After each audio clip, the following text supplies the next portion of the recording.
Hello my friends, Asoka the Geek here, and for this video I'm just going to take you on a tour in my what I call the Shed of Solitude. So this is where, as you can see, my collection is stored. It's also where I do all of my photography and videos. It's also where I work from home. I work from home, luckily, and I work from here full time every single day. The shed's in my backyard. It's a 10 by 12 tough shed, which I got when my first daughter was born and I got kicked out of the house as far as my collection goes. So I was able to build a shed in the backyard. As you can see, it's fully insulated. It has wiring and it has its own Ethernet cable coming in from the house. So it's like another room. It's another room in my backyard and I love this thing. Now, it's not huge. You know, it's a 10 by 12 shed. I mean, it probably looks bigger than it actually is. And man, I do have it packed to the brim, as you can see. So first of all, there's my desk, there's my chair, there's my computer. There's a bunch of stuff that I have to photograph and make videos for. Here is my Star Trek collection. I am a big Trekkie, so there's my small but proud Star Trek collection. I have a lot more Star Trek action figures and vehicles and whatnot, but I tried to give my collection some breathing room. I feel like I'm trying not to overstuff things anymore. So there you go. That's the Star Trek collection. There's Captain America's shield. I love Marvel. Listen, if I had the capacity and the budget, I'd have a Marvel collection as well, but I can't do both. There's the Superpowers Beetle ship and the Mantis ship. There's some pictures there. There's a lightsaber. Then we have the Superman logo. This guy who makes this amazing cosplays on Instagram makes and sells these. So that's what that is. There's my Lego space shuttle or the Saturn shuttle. Here is my wall of comic books. I just love having comic book covers on my wall.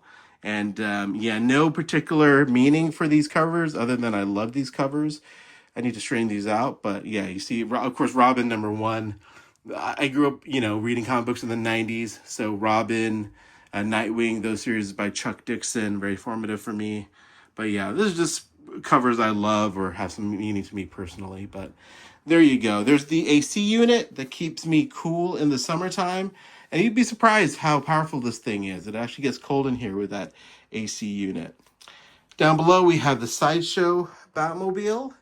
It got knocked down on the bottom since I got the AtG&x one.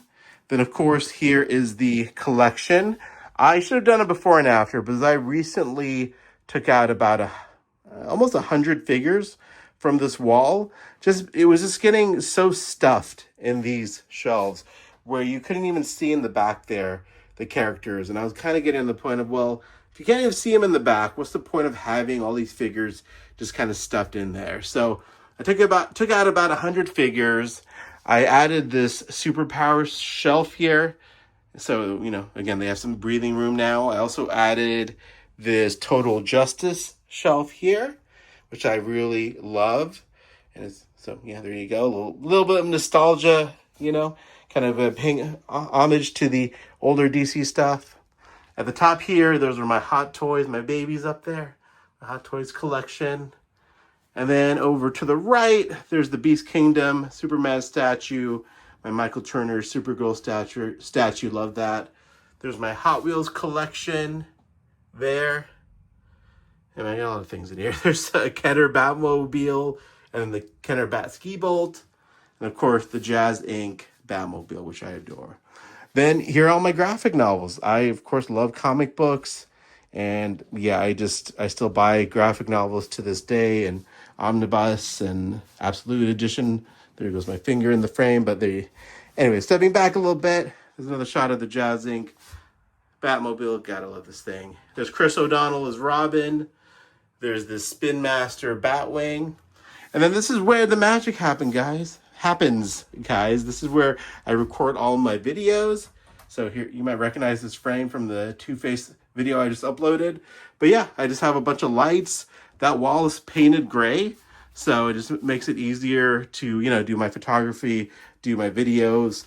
And yeah, it's taken me a long time to sort of get to this setup. Just a lot of experimentation, a lot of different lighting. I'm always kind of changing it up to try to get the best views and stuff. And yeah, it's tough. I mean, I am very lucky though that my setup is always set up. So I can come in here very quickly, record a video, take some pictures. And yeah, because I keep this set up all the time. There's the ring light there that's connected to the wall. There's another ring light in the back, another one here. So a lot of lighting here. But there you go, guys. There's your look at the Shed of Solitude. Very, very lucky that I have this, that my wife allowed me to build this, that, you know, I get to keep all my stuff in here. I also do have a little bit of a annex in the garage as well, where I have the Jazz-Ink Batwing and my Batmobile collection, the McFarlane ones. You've probably seen those in a few videos, but this is pretty much where I spend a lot of my time, especially as I work from here. So there you go. Anyways, hope you enjoyed this tour of the Shed of Solitude. Let me know if you have any questions. I can't recommend Tough Shed enough. They are a great brand. I've had this Tough Shed again for like 5 years. Never had any problems with it. Installation was great. So huge fan of Tough Shed sheds. But there you go. Thanks so much for watching. Hope you enjoyed this tour and have a great day.